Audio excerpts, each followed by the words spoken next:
नमस्कार, हमारा नाम है समरीन और आपने देखना शुरू कर दिया है लाइव सिटीज। देखिए 8 दिनों बाद बिहार की 4 विधानसभा सीटों पर उपचुनाव होना है। देखिए सबकी निगाहें टिकी हुई हैं कि आखिर इस बार बाजी कौन मारेगा, इंडिया, एनडीए या फिर जनसुराज, कौन आगे होगा कौन पीछे होगा, यही सब जानना चाह रहे हैं। तो एक बार फिर से इस वीडियो में हम आपको बताएंगे कि आखिर किस विधानसभा से क्या कुछ खबरें निकल के आ रही हैं जिसे आपको भी जान लेना बेहद जरूरी हो जाता है। तो आज एक बार फिर से इस मुद्दे पर खरी खरी बातचीत करने के लिए हमारे साथ सीनियर जर्नलिस्ट रवि उपाध्याय जी हैं। सबसे पहले बहुत शुक्रिया बातचीत जी, के आपको भी शुक्रिया। जी। रवि जी, देखिए हम जाएंगे उस पर भी और अपनी जनता को भी हम बताएंगे कि आखिर किस विधानसभा से क्या कुछ खबरें निकल के आ रही हैं, लेकिन उससे पहले हम आपसे जानना चाह रहे हैं कि अब तो आपने भी देखा है कि चुनावी दंगल में अब तमाम नेता कूद रहे हैं, चाहे ललन सिंह हो या फिर तेजस्वी यादव हो। तो क्या अब इनके चुनावी दंगल में कूदने के बाद से माहौल में कुछ बदलाव, कुछ परिवर्तन दिखाई दे रहा है क्या? देखिए, हम लोग पहले से ही कहते रहे हैं कि जब लोक आस्था का महापर्व चलेगा, उस समय देखिएगा दौरा, सूप, छठ का सब कुछ बटेगा। तो यह बटेगा तो कुछ न कुछ इधर-उधर होगा। होगा जी। और उसके बाद तेजस्वी भी घूमना शुरू कर दिया है अब। उसके बाद से जेडीयू की ओर से भी बड़े और कद्दावर नेता घूम रहे हैं। संजय झा जो कार्यकारी राष्ट्रीय अध्यक्ष हैं, वह स्वयं घूम रहे हैं बेलागंज। तो और आपको राजीव रंजन सिंह उर्फ ललन सिंह जो ललन केंद्रीय सिंह, बिल्कुल मंत्री हैं जी। वह घूम रहे हैं। तो उसके बाद से माहौल थोड़ा-थोड़ा अब अंडर कंट्रोल दिखाई पड़ रहा है। जो पहले अनकंट्रोल था वह अब कहीं न कहीं जनसुराज के कारण आपको हर सीट पर जो लड़ाई थी वह कुछ बिगड़ती हुई थी, तस्वीर फिजा बदली हुई थी।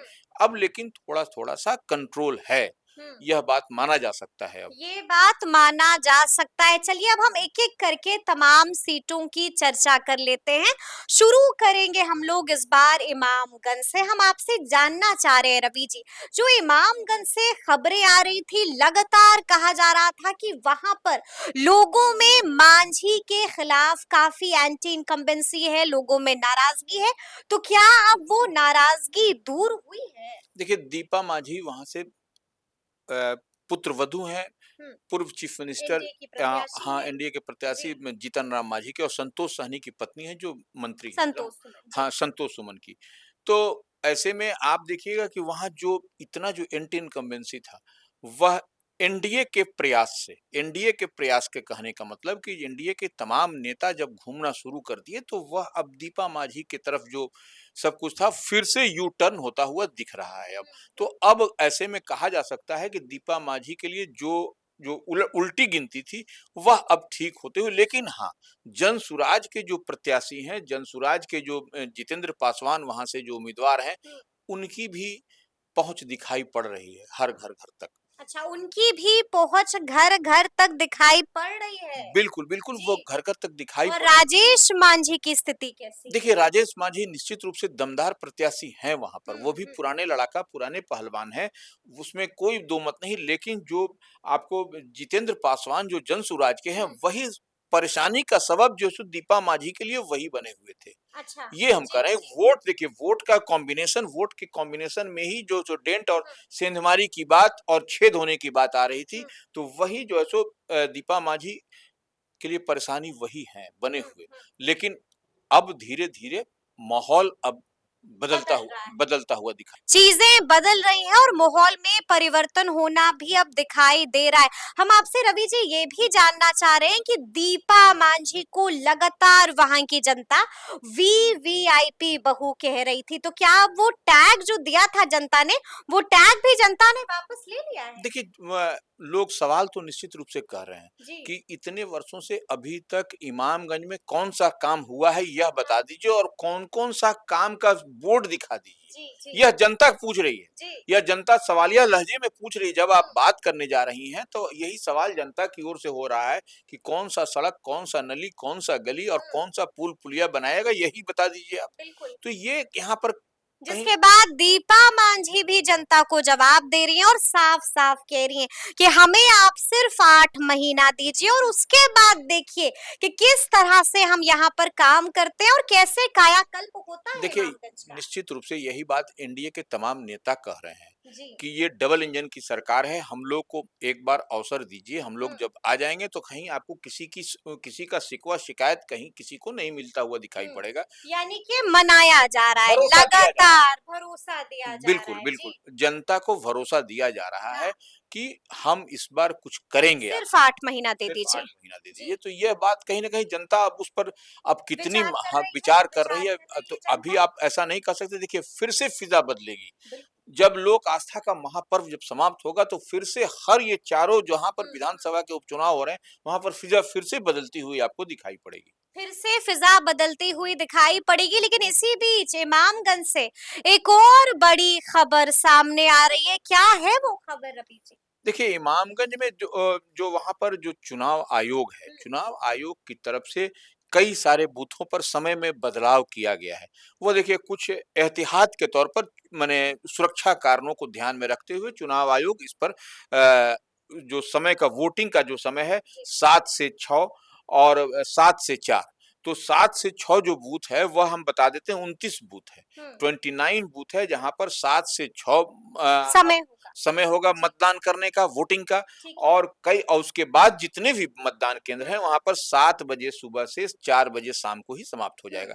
यह सुरक्षा कारणों से किया गया है। तो ठीक है। आप बोलिएगा तो हम जो बिल्कुल 29 हम चाहेंगे कि आप जो बताइए कि वो कौन-कौन से तो बूथ हैं? हाँ, तो जी। ये उसमें इमामगंज में जो 7 से 6 जो 29 बूथ पर जो मतदान डाले जाएँगे 7 बजे से 6 बजे शाम तक, वह है 22 नंबर बूथ, 23 नंबर, 32, 44, 55, 84, 111, 112, 116, 117, 118, 120, 119, 122, 123, 124, 157, एक 199, 284, 285, 294, 311, 312, 313, 34 314, 317, 318, 319, 320। हुँ। ये इतने ये बूथ 29 बूथ हैं। ये 29 बूथ है जहाँ पर 7 से 6 वोटिंग का बजे तक समय हाँ, होगा। पूरा आपको समय जी, मिलेगा जी, जी। वोटिंग करने के लिए। हाँ। लेकिन कई बूथ हैं उसके बाद रेज़िडेंट बूथ जो है जी। वो 7 से 4 ही आप वहाँ पर अपने मताधिकार का हुँ। इस्तेमाल कर सकेंगे। चलिए, चलिए अब हम बेलागंज का रुख करेंगे रवि जी। हम आपसे जानना चाह रहे हैं और आपने भी देखा होगा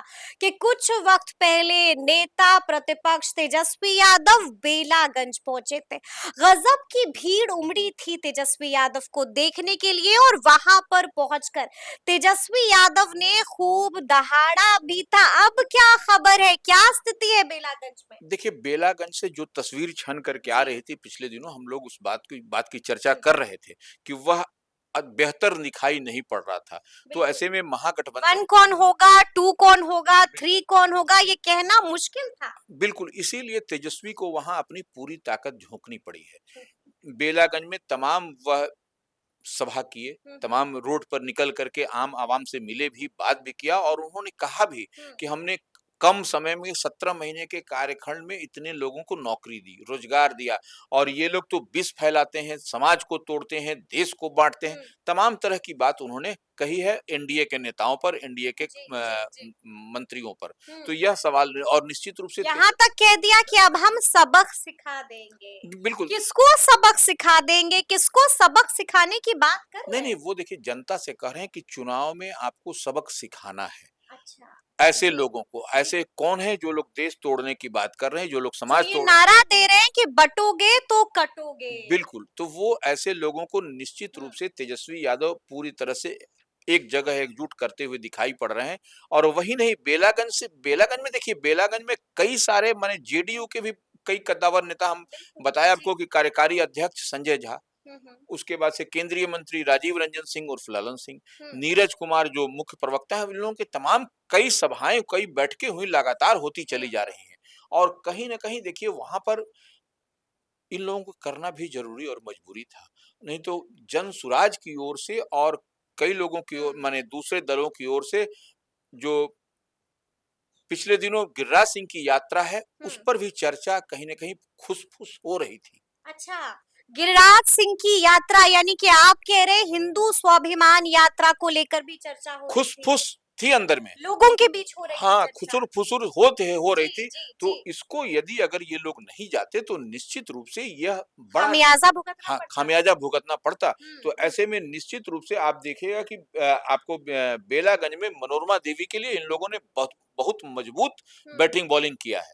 जी। और ऐसे में अब देखिए समीकरण वहां पर, देखिए ऐसे में लड़ाई तो वहां पर मनोरमा देवी विश्वनाथ यादव, सुरेंद्र यादव के बेटे से है। हुँ। हालांकि वहां इंटीन मोहम्मद अमजद भी हैं। मोहम्मद, वही हम बता रहे हैं कि, जी। और मोहम्मद अमजद जो हाँ। जन सुराज के हैं, जी। तो वो तड़का लगा रहे हैं। 75 से 80,000 मुस्लिम वोट है। हुँ। यही तो डर सता रहा है और आपको। फिर आपको याद होगा गुप्त बैठक भी हुई थी। गुप्त बैठक हो तो ब्राह्मणों के साथ, राजपूतों के साथ, भूमियारों के साथ, सबका मन मिजाज डोल रहा था। देखिए वहां पर सवर्ण समाज के नेताओं के साथ प्रशांत किशोर ने जी, बैठक जी, की। जी। वो निश्चित रूप से वही मुस्लिम और सवर्ण दोनों मिल मिल जाएंगे तो फिर तो इधर खेल हो जाएगा। इधर माने आपको आरजेडी के लिए भी परेशानी, उधर हुँ। एनडीए के लिए भी परेशानी। बिल्कुल, बिल्कुल। यही तो परेशानी है यहाँ पर इस सीट पर बना हुआ। और उसके बाद एंटी इनकमेंसी। तो क्या आप कुछ समझ में आया रवि जी कि यहाँ पर 1 पोजीशन पर कौन है, नंबर 2 पर कौन है, नंबर 3 पर कौन है? देखिए 1 पोजीशन पर आने जी। की ही लड़ाई वहां पर चल रही है। हुँ। अभी तक यह तय नहीं हो सका है कि 1 कौन है, 2 कौन रहेगा, और 3 कौन 3 कौन होगा? होगा। जी। यही लड़ाई, और ये लड़ाई अभी चलेगी। यानी कि गजब की टसल हाँ, है। गजब की टसल है और टसल बनती हुई आपको दिखाई पड़ेगी। देखिए हुँ।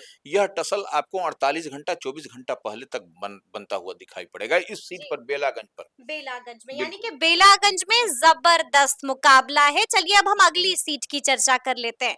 अगली सीट जिस पर हम बातचीत करेंगे वो है तरारी की सीट।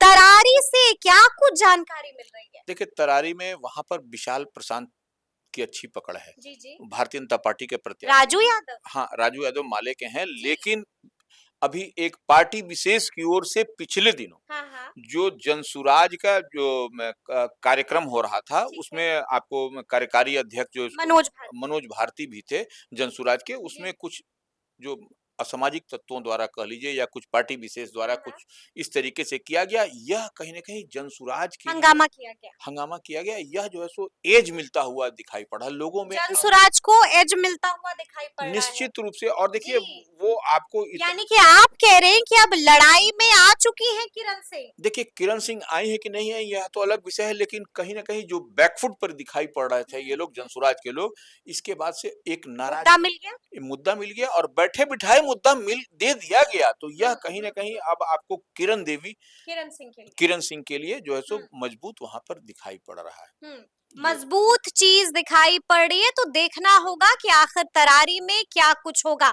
अब हम अंतिम सीट का जिक्र करेंगे और अंतिम सीट जिसका हम जिक्र करेंगे वो है रामगढ़ की सीट, यानी कि एक और हाई प्रोफाइल सीट। क्या कुछ खबर है यहाँ से? देखिए रामगढ़ में ना अशोक कुमार सिंह जो आप एनडीए बी के प्रत्याशी हाँ, हैं। बीजेपी के हाँ। प्रत्याशी हैं वो, जी। और अजीत कुमार सिंह जो आरजेडी के प्रत्याशी, हाँ। दोनों के लिए बेहतर अभी नहीं दिखाई पड़ रहा है। अच्छा, आप कह रहे हैं कि दोनों के लिए गुड साइन तो हाँ, दिखाई नहीं गुड पड़ रहा साइन है। नहीं है क्योंकि वहाँ सुशील कुशवाहा जनसुराज से उम्मीदवार हैं। जी, जी, तो जी। इस लिहाज से अच्छा देखिए दोनों को ही आप देख लीजिए, एंटी इनकम्बेंसी दोनों के खिलाफ है। हुँ। क्योंकि एक तो भारतीय जनता पार्टी के प्रत्याशी, भारतीय जनता पार्टी को बक्सर लोकसभा में आता है रामगढ़, तो क्या रिजल्ट, क्या जी, परिणाम जी। आया आपको हुँ, सिटिंग मुँह को की खानी पड़ी। मुंह की खानी पड़ी। तो जी। और वहां पर वही अब स्थिति यहाँ पर आरजेडी के लिए परेशानी का सबब बना हुआ है, हुँ, क्योंकि लंबे समय से इन लोगों का वहां पर यह किला रहा है। हुँ। और वहां पर क्या हुआ है क्या नहीं हुआ है, और देखिए वहां पर बसपा से कौन है, सतीश यादव है। जी, जी, जी। वह सतीश यादव कौन है, आप यादवों के वोट में बड़ा डेंट हो रहा है। अंबिका यादव के पूर्व एमएलए के वो भतीजा हैं। भतीजे हैं। जी। और वो लगा हुआ इलाका है उत्तर प्रदेश से, वहां की रोटी बेटी हुँ, जितनी भी आप बात कह लीजिए, चाल चलन शादी विवाह सब कुछ उत्तर प्रदेश से लगा हुआ होता हुँ, है। हुँ। तो ऐसे में मायावती का क्या इम्पैक्ट है वहां पर समझा जा सकता है। बिल्कुल, बिल्कुल। इसलिए और एंटी इनकम्बेंसी दोनों पर है, आरजेडी और बीजेपी दोनों पर है, तो हुँ, यह भी। और उसके बाद से जनसुराज के उम्मीदवार सुशील कुशवाहा, हुँ। और वह उम्मीदवार किसके हैं, प्रशांत किशोर प्रशांत पांडे के। जी, तो जी, जब जी। पांडे के उम्मीदवार हैं तो हाँ। वह ब्राह्मण बहुल भी इलाका है वो। जी, तो बिल्कुल। ऐसे में आप ब्राह्मण बहुल इलाका में पांडे पर जब जाते में हुँ, वोट खोना है, तो ठीक है, घी गिरे तो दाल में ही गिरे। हुँ। तो यह बात भी लोगों के जेहन में है यह बात। बिल्कुल, तो बिल्कुल, अब जी। वहां पर लड़ाई बड़ा जोरदार हो गया है वहां। जोरदार लड़ाई हो चुकी है रामगढ़। लेकिन इसी बीच एक और खबर बेलागंज से आ रही है रवि जी। तेजस्वी यादव के निकलते ही प्रशांत किशोर की एंट्री हो गई है। निश्चित रूप से देखिए, जी, बेलागंज में इन्हीं के तेजस्वी निकले, जी। और उसके बाद से आपको जेडीयू के नेता भी निकले, हुँ। और उसके बाद देखिए प्रशांत किशोर की आज फिर एंट्री हो गई वहां। यानी एक कि जो माहौल उन लोगों ने बनाया था, उसी को बिगाड़ने के लिए एक बार फिर से मैदान में प्रशांत किशोर प्रशांत आ किशोर गए। कोरमत्थु गांव है वहां, जी। वहां पर जाकर के पब्लिक मीटिंग कर रहे हैं, और हुँ। सब कुछ एक एक चीज बता रहे हैं कि जी। बच्चों का भविष्य स्कूल बैग में देना है, मत देना है जनसुराज के सभी उम्मीदवारों को। और और आप देखिए, जो तेजस्वी यादव जो गए थे बेलागंज में, वह भी पूरा जो है सो हवा भरे हैं वो। ऐसा नहीं कि हवा नहीं कम भरा है अपने उसी को मतलब। निकालने आ गए हैं हाँ, उसी प्रशांत को किशोर। निकालने आ गए हैं प्रशांत किशोर। चलिए, तो चलिए तो देखना होगा। ये बड़ी बात है, और प्रशांत किशोर एकदम भूत के जैसा घूम रहे हैं। लग हुँ। रहा है जैसे एक पैर यहाँ तो एक पैर वहां। जी, तो जी, ये जी। एक बड़ी बात यानी दिखाई कि दी। जो कहा था कि हम ज़लज़ला ले आएँगे, उसी की कोशिश में लगे हुए हैं लगातार, मुसलसल जनसुराज के सूत्रधार प्रशांत किशोर। तो अब देखना होगा कि आगे-आगे क्या कुछ होता है, तो फिर ये पूरी बातचीत आपको कैसी लगी है? कमेंट करके हमें ज़रूर बताइएगा। तो ऐसे तमाम अपडेट्स के लिए ऐसे ही हमारे साथ बने रहिएगा और देखते रहिएगा लाइव सिटीज़। बहुत शुक्रिया।